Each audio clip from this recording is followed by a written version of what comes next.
LU, welcome back to New at LU. I'm Abby. And I'm Johanna. First, we want to congratulate our men's basketball team on their great season. Go out and support our softball team. We also have baseball games today through Sunday. Make sure you go check out and support our teams. Check out the Liberty Flames website for more info. Forget Starbucks this month and donate a pair of new shoes to support communities affected by extreme poverty and disease in the Congo.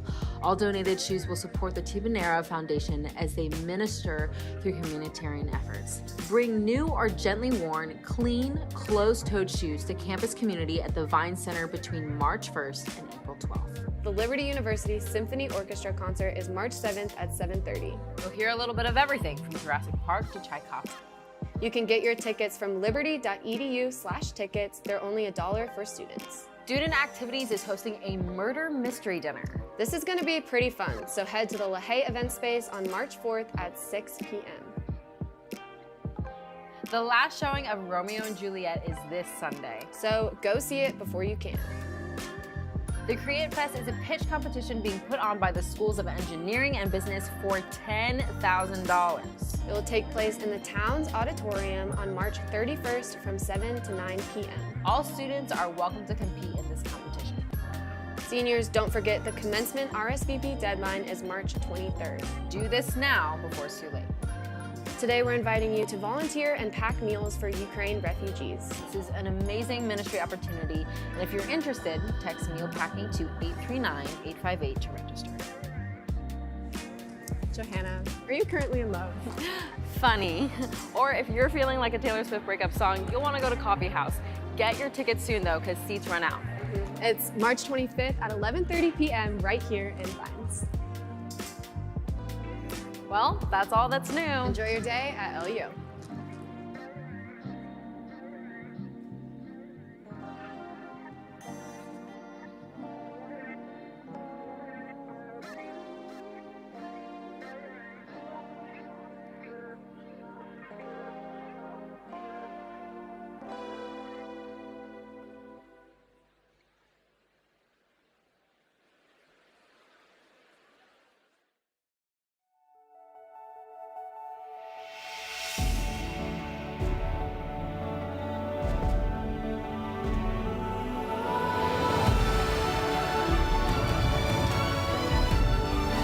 You have no right to be ordinary. God has called you to be extraordinary.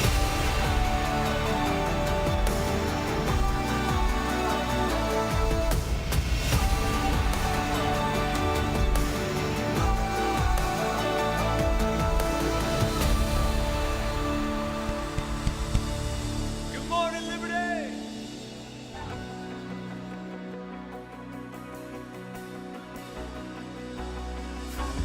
Darkness, I call your name. Into darkness, your mercy came. You called me out, lifted me up. How great is your love? You bore my weakness, you took my shame, buried my burdens in fields of grace. You called me out, lifted me up. How great is your love? From the heights.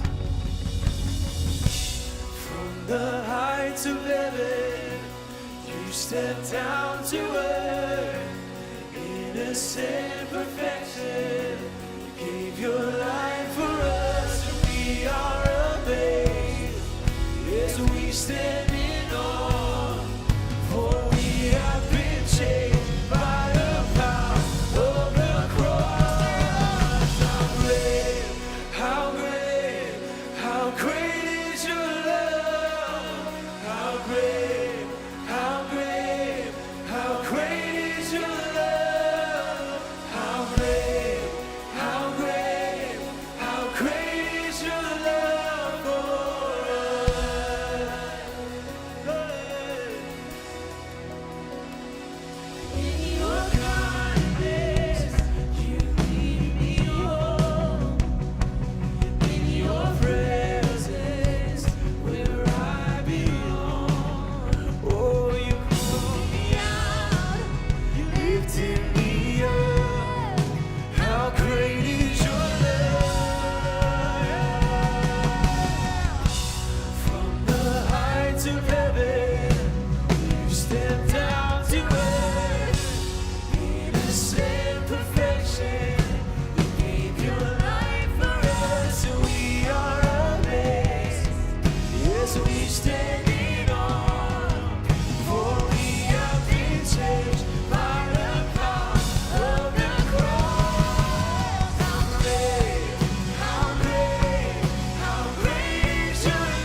so true.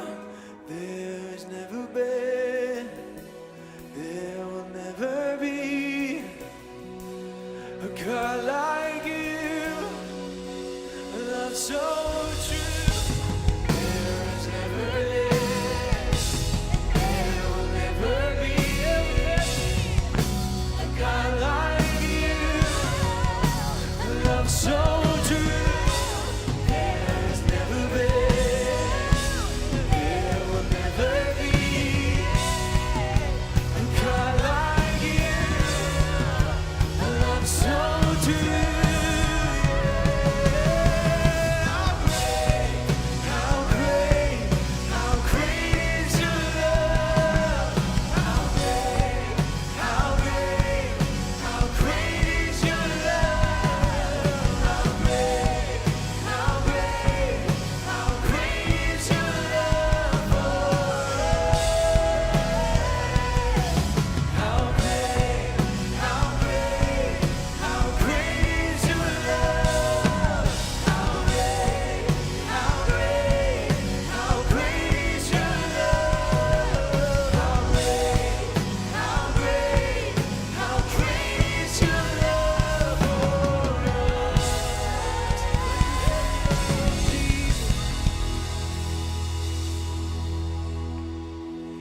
I hear the Savior say, thy strength indeed is small. Child of weakness, watch and pray. Find in me thine all in all. Say, Jesus paid it all to him I owe. Sin had left a crimson stain, he washed it white as snow. Who am I that you would die for me? Oh, now indeed I find thy power and thine alone can chase the leper spots and melt the heart of stone. Jesus, Jesus paid it all, and all to him I owe. Sin had left a crimson stain, he washed it white as he washed it white, he washed it white. Hey, I stand redeemed in your blood, stand redeemed.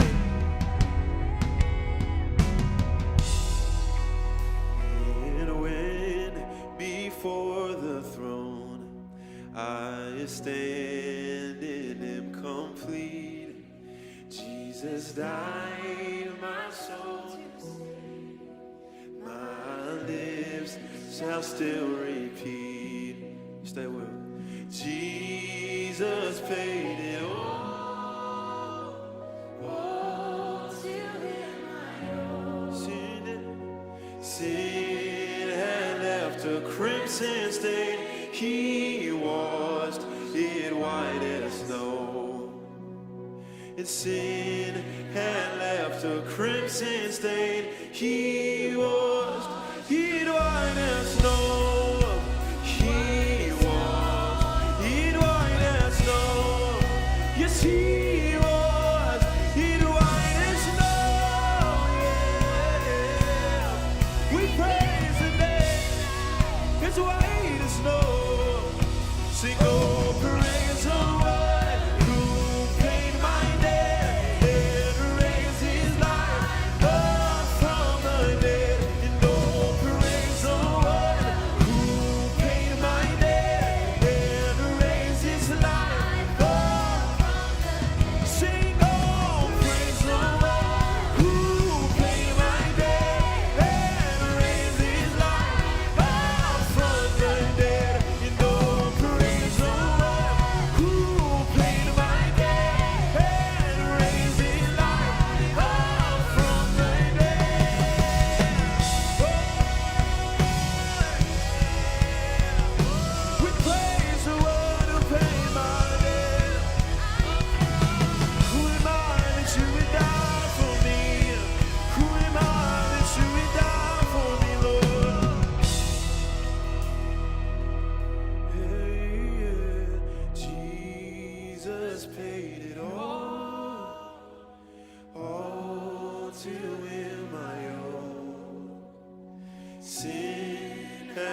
crimson stain. He washed it white as was my sin. The sin had left a crimson stain. He washed it white as snow. Give him praise for his blood. Thank you, Jesus.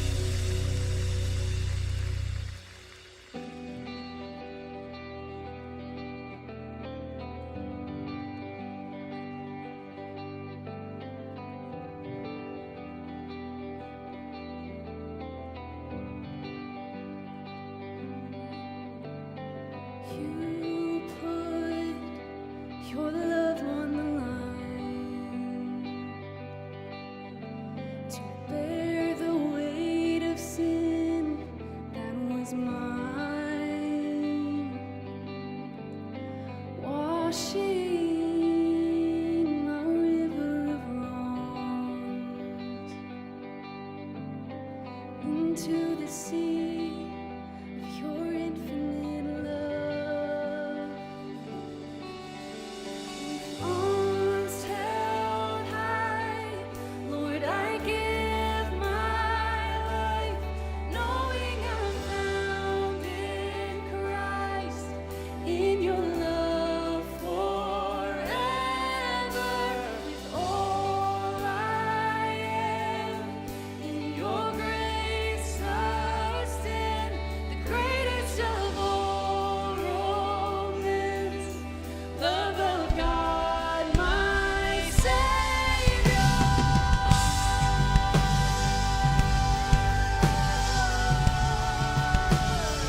God, my Savior.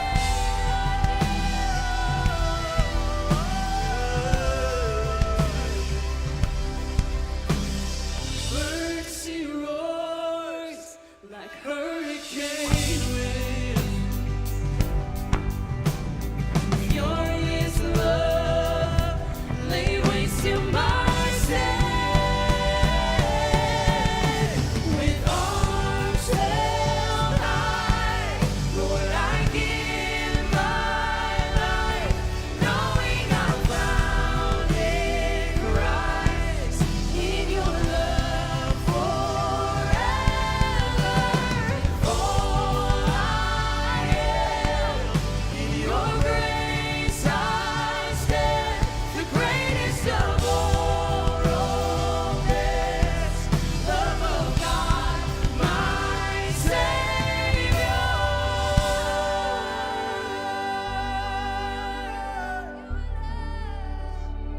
Love of God, my Savior.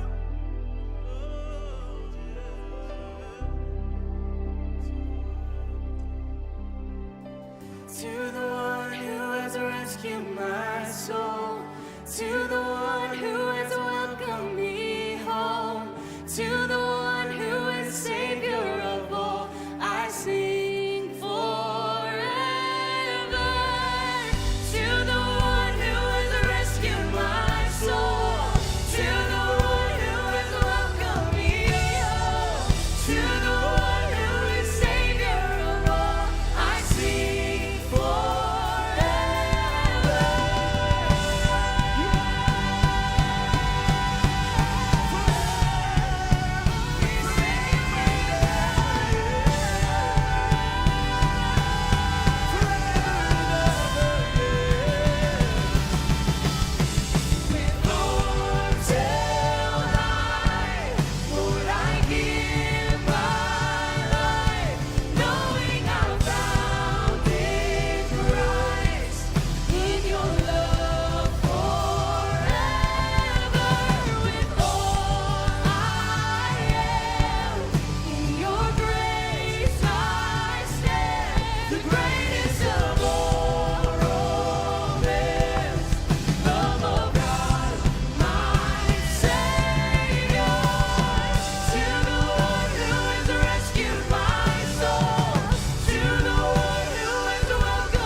Let's give our worship team a big hand, would you please?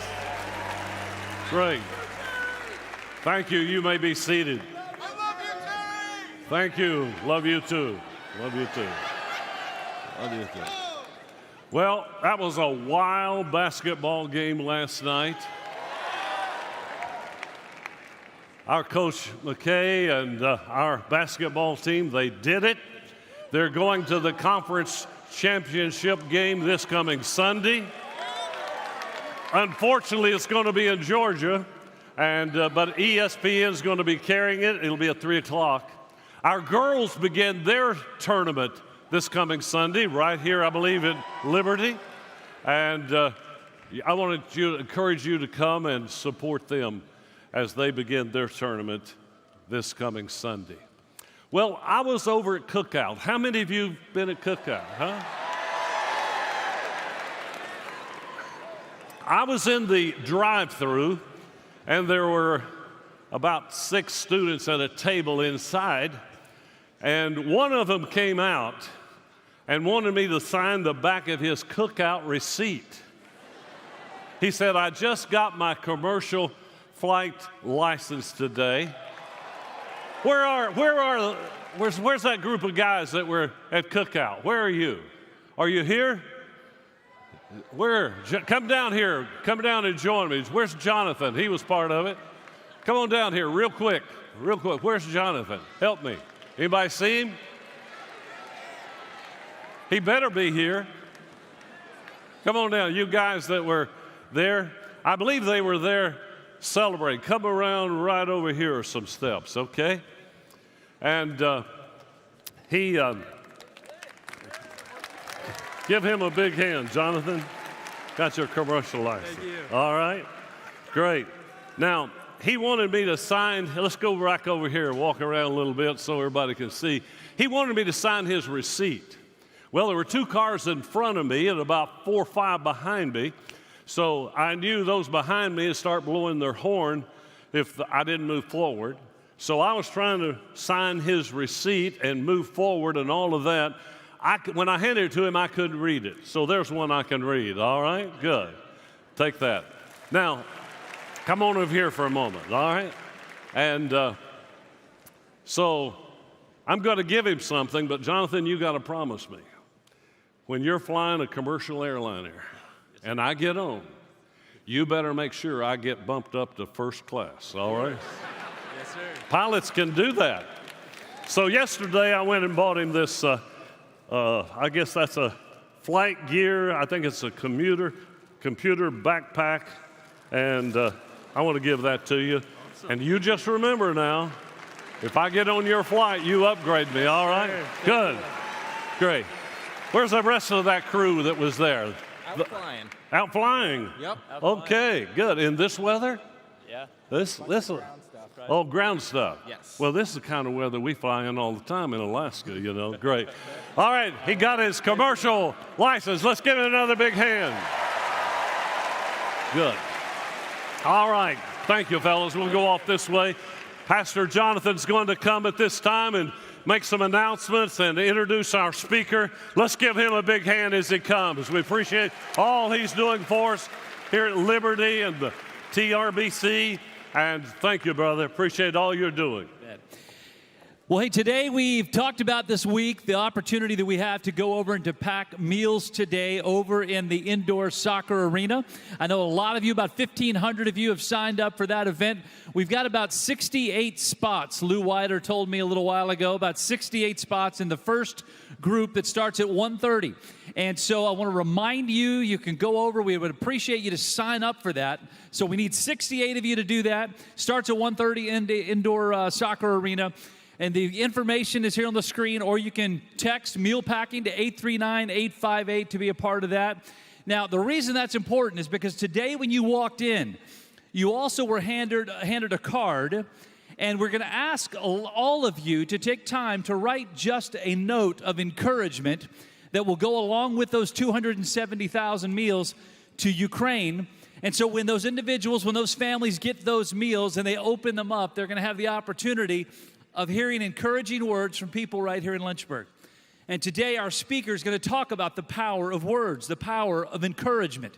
And so we want you to take the time to write a note. You can do that here. We're collecting those notes at gate 1 and gate 5, or you can drop them off when you go to help pack the meals.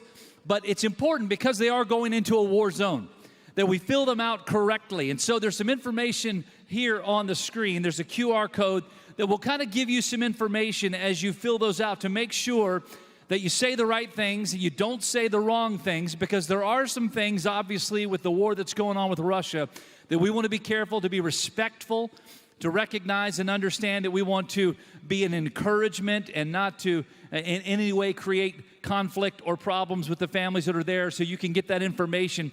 And then we want everybody here to fill out a card. And we're going to put those into the boxes as they're shipped across to Ukraine so that we can encourage those people and to let them know that we're praying for them, let them know that we are with them, that we're encouraging in prayers for them, that God would bring them through and that God would bring an end to that conflict in that region. And we've got some groups that are here today that are actually helping us sponsor those 270,000 meals, because obviously it's a lot of money. And so we've got some groups here that I want to introduce sitting over here today that have helped us to fund all of these 270,000 meals. And the first group is a group from Coca-Cola Consolidated. All of you guys from Coke, would you stand up today? Thank you for blessing us and helping us to pay for those meals that we're sending across. This company, Coca-Cola Consolidated, is a company that bottles all of the Coca-Colas that you drink on this campus and anywhere in 14 different states in this region. And so thank you for all that you do, and appreciate your ministry here today and helping us to reach people in Ukraine. We also have another group from Church Mutual Insurance Company. Guys, if you would go ahead and stand as well, that are helping us to provide these meals. And this is a firm that also works with us here at Liberty to make sure that we keep everybody safe, and we appreciate all that you do. And then, of course, another team from World Help. World Help is a ministry in this region that serves all around the world, has done incredible work. Many of you have been on trips with World Help. I've been on trips with World Help. And thank you for your ministry, not only today and helping us provide these meals, but the ministry that you do every single day and have for decades of reaching people around the world with the gospel of Jesus Christ, ministering to them in their time of need. We appreciate all that you do. So we want to make sure that if you've not signed up yet, that you do have the opportunity to go over and be a part of that event. 270,000 meals going into Ukraine. Now, one quick announcement that I want to mention, and then I'll introduce our speaker for today. On Sunday night over at Thomas Road, a lot of our team from our School of Music here at Liberty, along with our choir and worship team over at Thomas Road, are putting together an event, a choir concert that is focusing on the hymns of the faith. And they've recorded a brand new album, and that album is going to be debuted on Sunday night at 6 o'clock over at Thomas Road. We'd love to have you come over and be a part of that special event. It's going to be an exciting, exciting night. Now, today our speaker has written 3 best-selling books, and talks about the importance of encouragement, the importance of mental health, the importance of encouraging words. And so today we are blessed to have Hannah Brencher come and speak to us today. So let's welcome Hannah to the stage here at Liberty.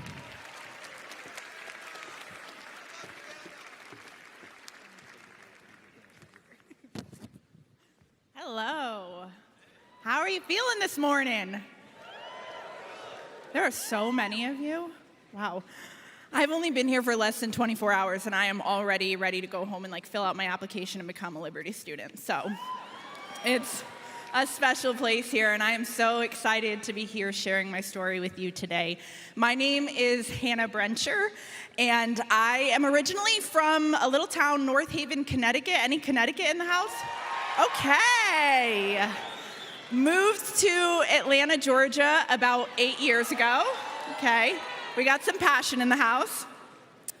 I had no idea why I was moving to Georgia. I just felt like God was telling me, go to Georgia. And my parents thought it was gonna be a phase. I thought it was gonna be a phase. A year later, I met a Southern gentleman on a dating app who opened car doors for me and said, yes, ma'am. And I was like, this is not a phase. Men open the car doors. That's my tip. And we've been married for 7 years, and we have a daughter named Novalie who is 2 years old.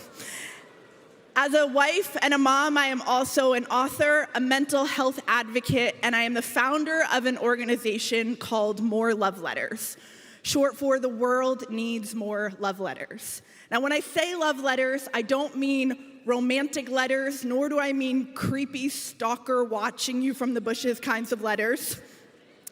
I mean the kinds of letters that simply say, thank you for waking up today. Thank you for rolling over, putting 2 feet on the ground, and going out to face the world, because we all know how hard that can be sometimes. These are the kinds of letters that we bless individuals with, young and old, on a daily basis. You can go onto our website. You can nominate friends or family members that are going through something tough. We like to say it's the causes that are probably not going to go viral tomorrow, the causes that a lot of us face on a daily basis, whether that's the diagnosis, mental illness, homesickness, heartbreak.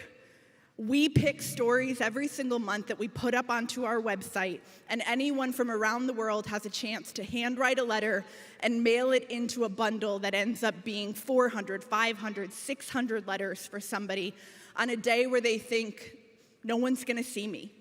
I don't have a reason to even go to the mailbox. So I've been doing this work for the last decade, and in that time we have spread to all 50 states, over 80 countries, and over 100 college campuses. But I don't stand up here and say this happened because I had a really good 5-year plan. Actually, quite the opposite. At the time that this story started happening, I had no idea what I was doing with my life, but I remember having this fear inside of me that was always driving me, this fear of, does this matter?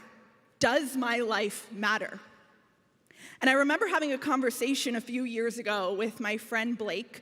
It was one of our first conversations. I was just getting to know him, and he was at the office with me, helping me do some work. And I was trying to get to know him. I was asking him questions about his life, and every question that I asked him, it felt like he came back with this perfectly polished answer, almost like he had rehearsed it or he'd said it to a dozen other people. And so at one point in the conversation, I looked at him and I said, Blake, tell me something real. Tell me something you haven't told a bunch of people already. And he looked me in the eyes and he says, I wake up every single day wondering if any of this matters. He says, I go to sleep by the light of my phone, checking likes, hearts, messages, places where I've quote unquote mattered throughout the day, and it never fills me for more than 5 minutes. He said, I knew all day that I was coming here, and so I waited all day to get up, get dressed, and go matter somewhere. He said, I feel like I am almost always waiting on a text from someone that says, come matter here. And when he said that, I felt it, because I've been in that spot before, and I was in that spot sitting in a space that was definitely not this big, but similar, when I was in college, being so afraid of what if my life doesn't matter. And I didn't become a Christian until after college, but I thought God is real. But at the same time, I didn't know anything about him, and I didn't know how to access him. And so my continual prayer was, God, if you are real, just make it so that my life is not an accident. I don't know how to find you. I don't know how to read the Bible. I'm too scared to go into a church. So please, God, show up in your people. And that was my prayer as I graduated from college and I moved to New York City. I got a job working at the United Nations, and I thought, this is a place where things matter. You know, they're doing global health, they're doing education, they're doing sustainability. If I am gonna figure out something that matters, it's gonna be in this place. And very quickly, I started grappling with a lot of loneliness. And that loneliness morphed into sadness, and then that sadness morphed into not feeling passionate about anything, not wanting to get out of bed in the morning. And it would later become a diagnosis for depression. But at the time, we weren't talking about depression the way that we're talking about it now. The time I heard about depression was at first-year college orientation. And you looked at people with depression and you thought, those are people that just, there's something wrong, or there's a reason they're unhappy. I didn't know enough about depression. to know that it could happen to me. And so I struggled with the shame of, why can't I just get stronger? Why can't I just get better? Why can't I just move past this? I wish I had known back then that depression doesn't have a look. That you could be the most highly functioning, successful person on this campus, and you could still be dealing with depression. And it's not your fault. And in the world that we live in now, where we are constantly watching one another through our Instagram stories and TikTok and Reels and Be Real, it's very easy to see somebody's life and think, surely they're not struggling with anything. But we have to be willing to come out from behind the screens and talk about where we are. People can't find us if they don't know where we are.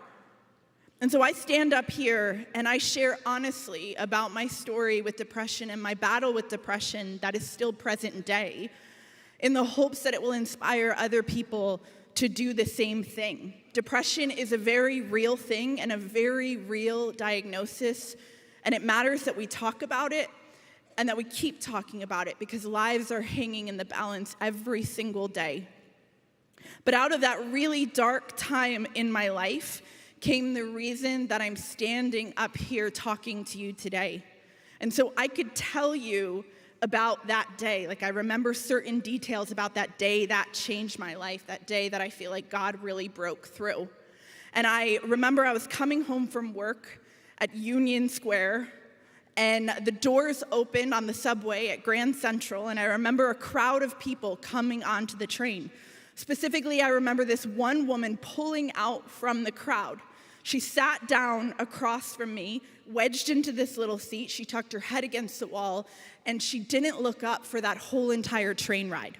And I know this because I stared at her for that entire train ride, which if you have ever been to New York City, like, the number one rule is, like, don't stare at people, but I bypassed that. And I just kept looking at her, wishing that I could have a conversation with this woman. I don't know what it was, but there was this stirring in my heart, almost as if I felt like she was gonna look at me and say something like, look around this train, girl. You are not the only lonely one on this train. But she didn't. She didn't look at me. And so for reasons I can't fully explain, I pulled out the notebook from my bag and I started writing her a letter.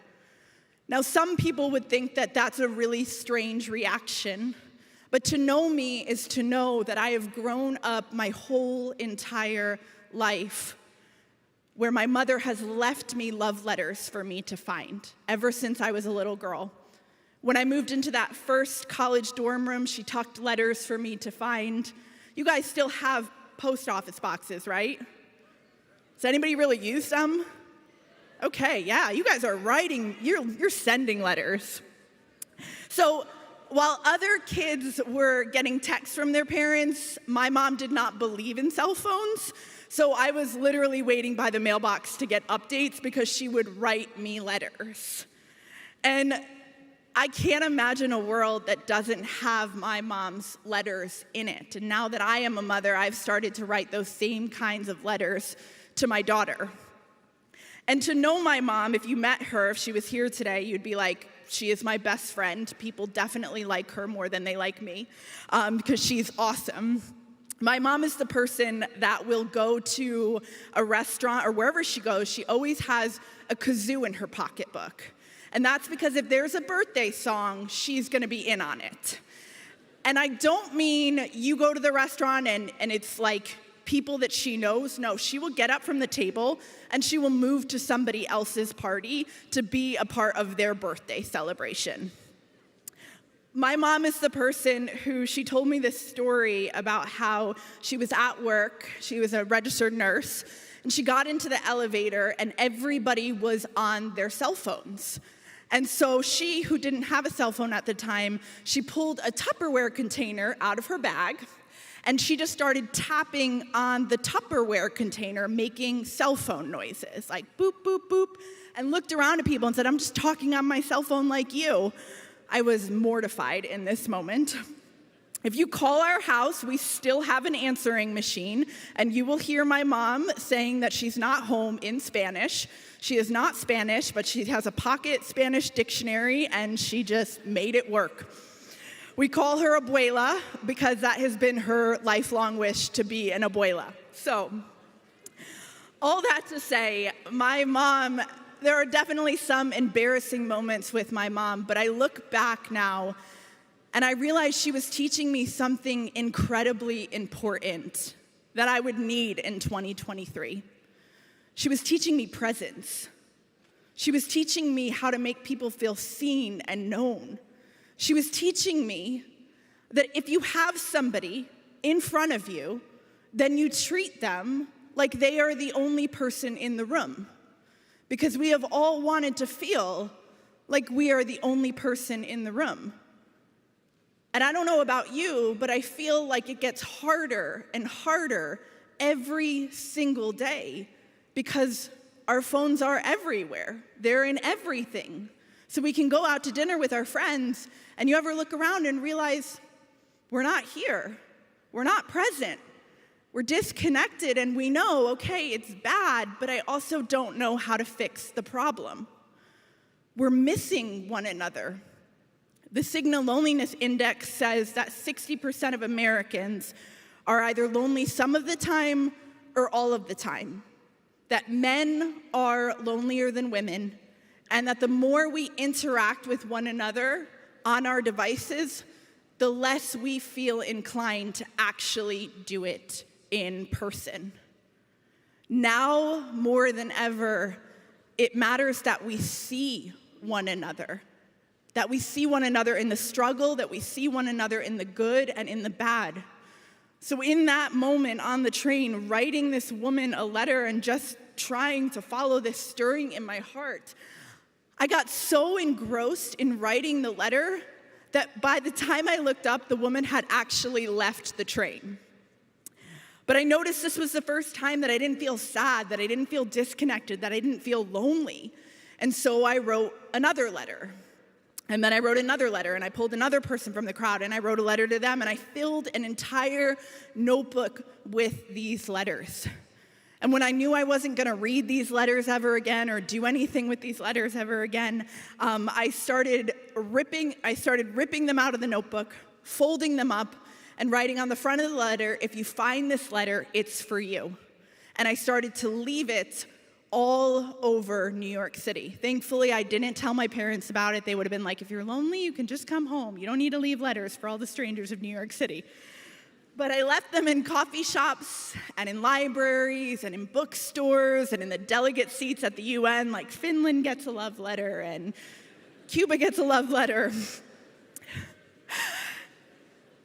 I was just thinking about how lonely and disconnected I felt in the city and what would it feel like to get a letter from someone, to feel known and seen and feel like maybe I matter in this big city.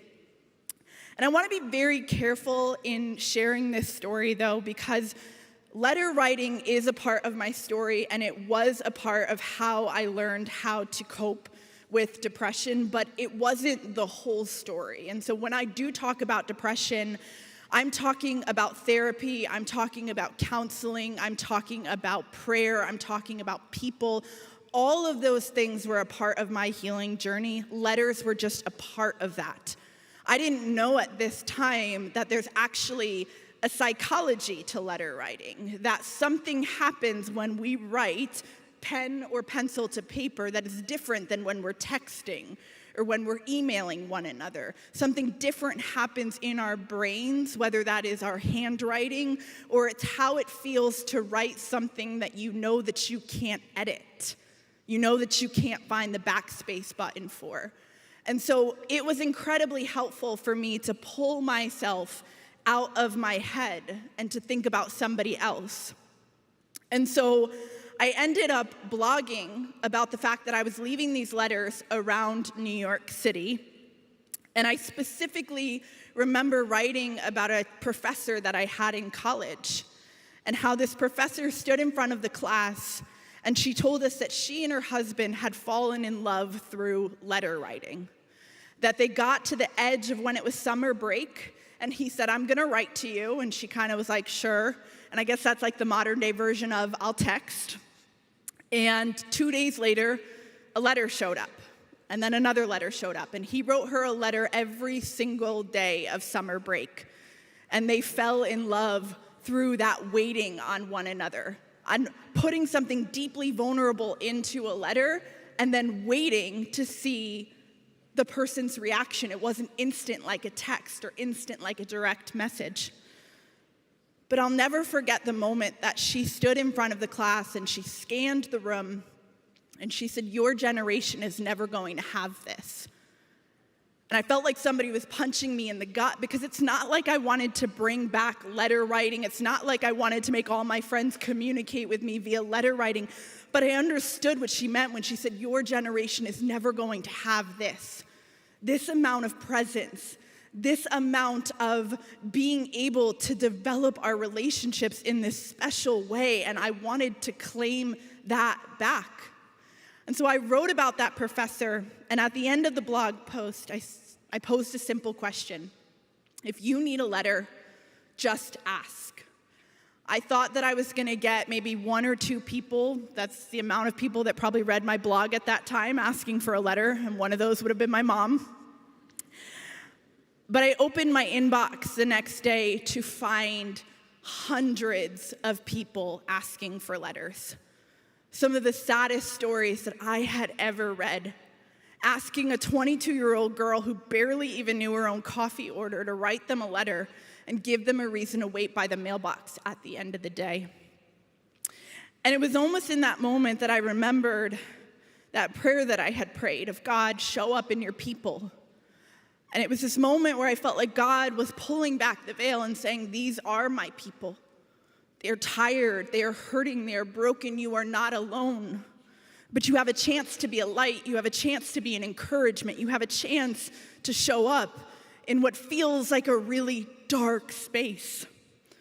And so I started writing, and I wrote 100 letters, and then I wrote 200 letters, and then I wrote 300 letters, and it probably sounds really romantic to be writing love letters all over New York City to strangers. In actuality, it got old pretty quickly. I loved it, but more than anything, I wanted to be the type of person that when I said I was going to do something, I followed through with the commitment. And so I knew that I had to keep writing these letters, but when I got to letter 400, that was it. I was like, this is a great story. I'm gonna tell my kids about it one day, but this story is over. And I remember a friend coming to me, and he says, no, the story's not over. And I was like, no, it's definitely over. And he was like, no, you can't kill the story right when it's about to get to the very best part. And I didn't know what that best part was. But I listened to him, and I listened to my other friends that were like, you have to make this into something. And so I sat down at my computer. I had no idea what a love letter writing organization could possibly look like, but I knew that I had a recipe. I knew that God had given me a recipe. And a recipe, when you love something, you share it with other people. And I wanted to share this recipe of leaving letters for other people to find, but specifically writing letters to strangers around the world. And one of my favorite things was when somebody would come to me into my inbox and they would say, hey, I could ask for a letter for myself, but I would rather you write a letter to my brother. Or it would be so cool if you would show up for my best friend who is struggling.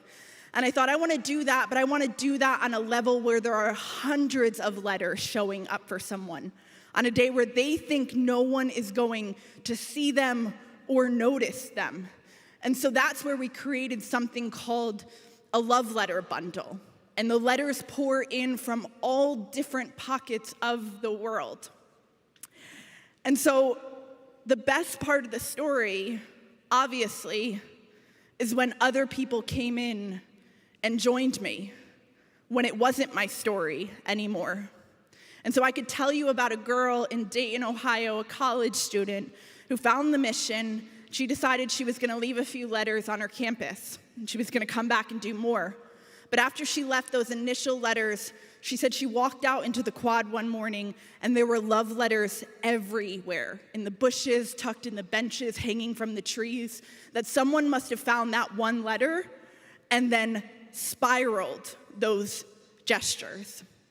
Or I could tell you about a soldier who came home from Iraq riddled with PTSD. And it was his wife that started writing love letters to him as a way to try to communicate with him. And she started leaving them around the house for him to find, as a way to say, come back to me. Find me when you can. Or I can tell you about another soldier who served in Afghanistan and Iraq. And it was his sister that requested a love letter bundle for him.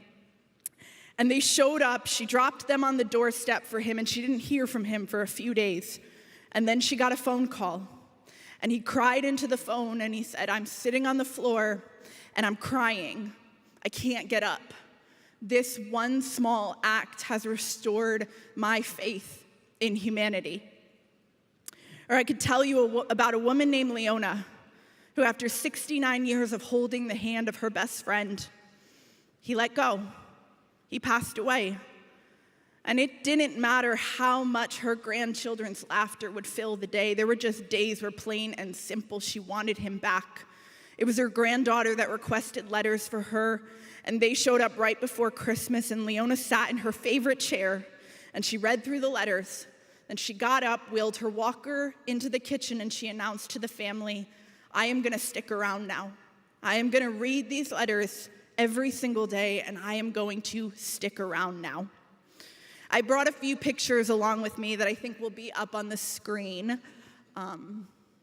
Will I see them? I don't know. You guys will have to help me out with this. Perfect. Okay, so that's just a sample of what a typical love letter bundle might look like.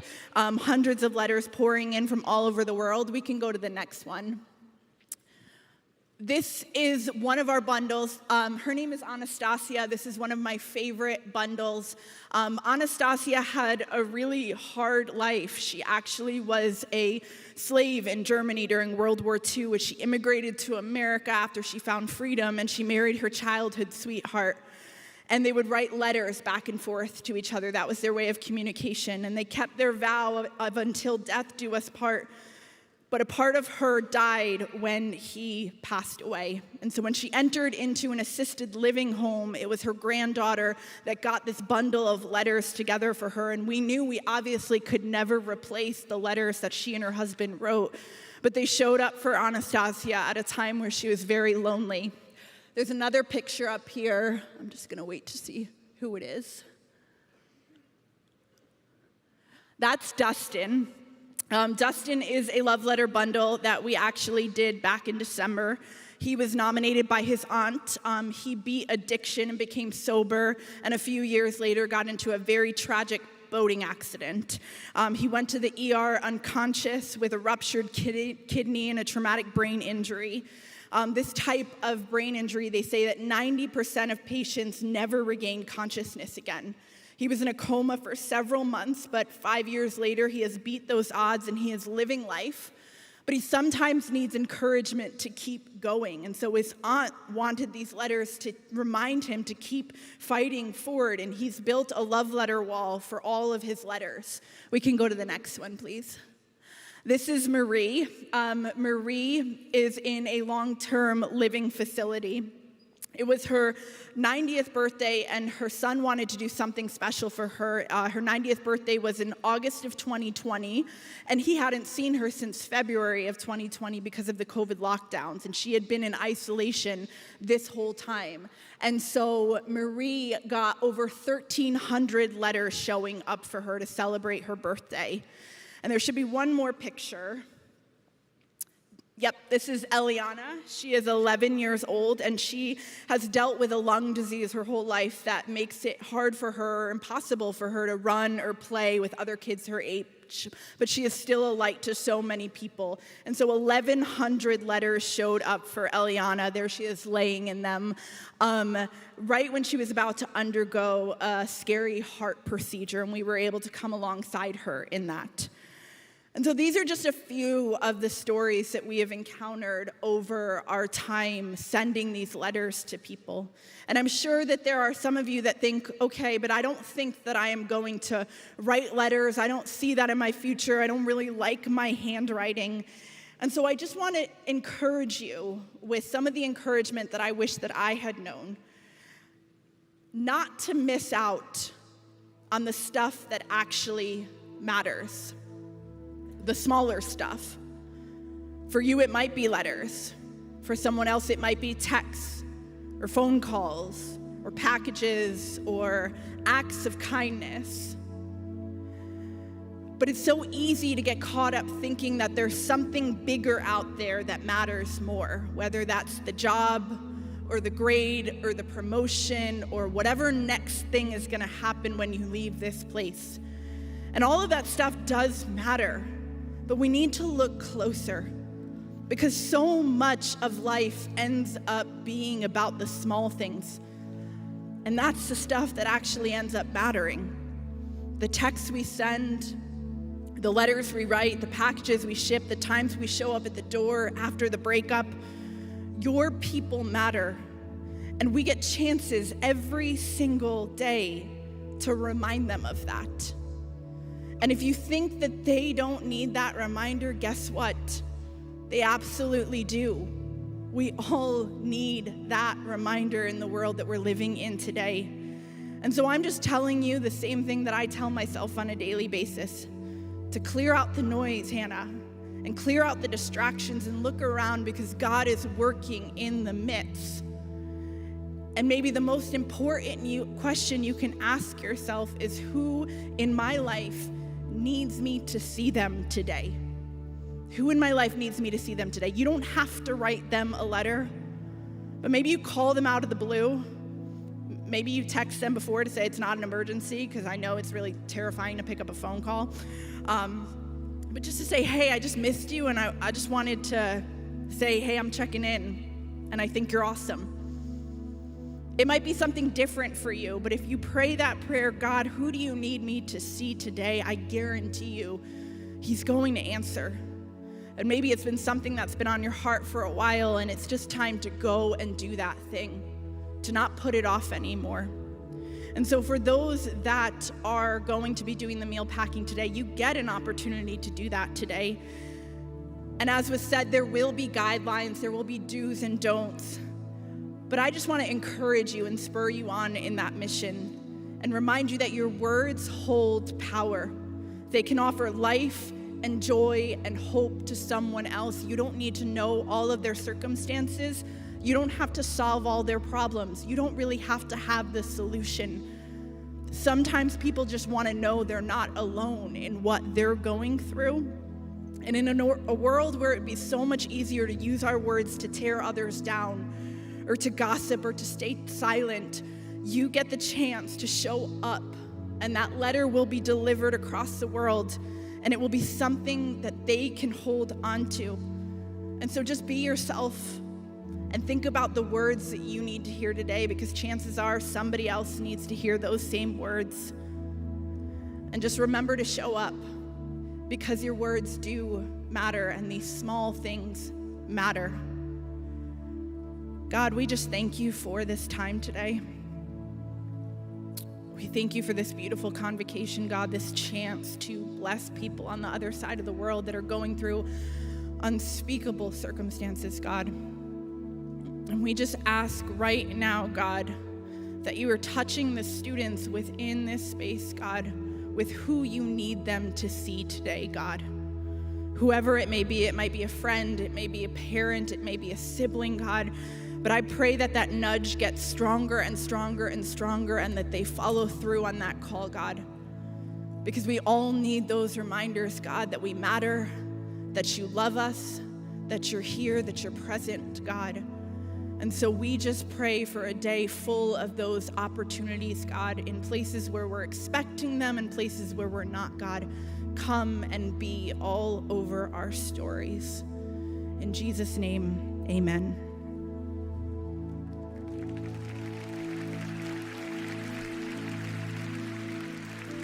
This is God the Father's love letter to you, friends, that he sent his only Son into the world to die and to rise again and to save us from our sin. And because of that, we have hope that this earth is not our home, that we will get to be with him forever and ever. How I long to breathe the air of heaven, where pain is gone and mercy fills the streets, to look upon the one who bled to save me and walk with him for all eternity.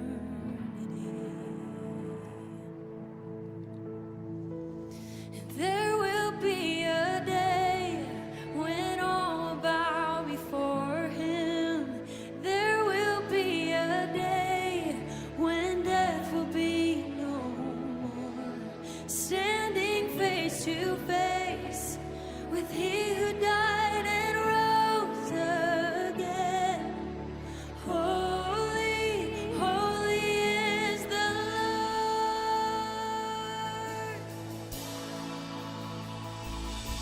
Every prayer we prayed in desperation,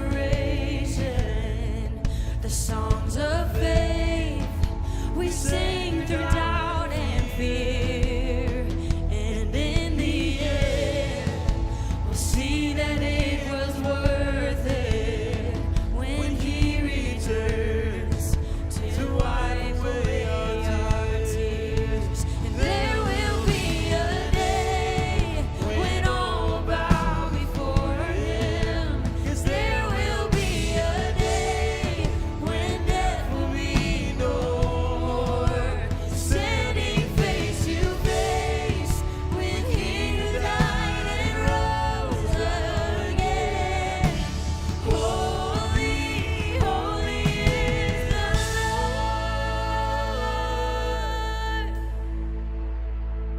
And on that day, we join the resurrection and stand beside the heroes of the faith. And with one voice, 1,000 generations sing, worthy is the Lamb who was slain. And on that day, we join the resurrection and stand beside the heroes of the faith. And with one voice, 1,000 generations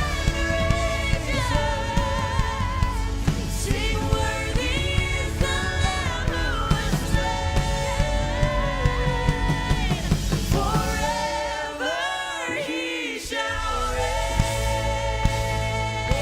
Let it be today, so let it be today. We shout the hymn of heaven with angels and the saints.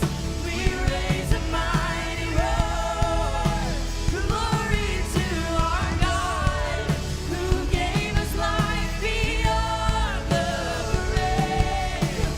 Holy, holy is the Lord. Let it be today. We shout the hymn of heaven with angels and the saints. We raise a mighty roar, glory to our God, who gave us life beyond the grave. Holy, holy is the Lord.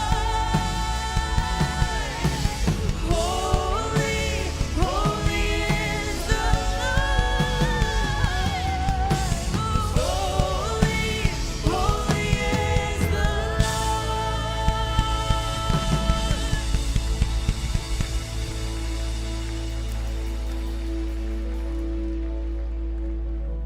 As I was listening to Hannah talk this morning, I kept thinking about when Jesus said, "By this people will know that you are my disciples, how you love one another." I know we're doing some letter writing for Ukraine today, but don't miss as well the conviction, hopefully on all of us, that, man, there's lonely people right on this campus. And we can be the kind of campus that makes sure that doesn't happen, and how we love one another and look out for one another.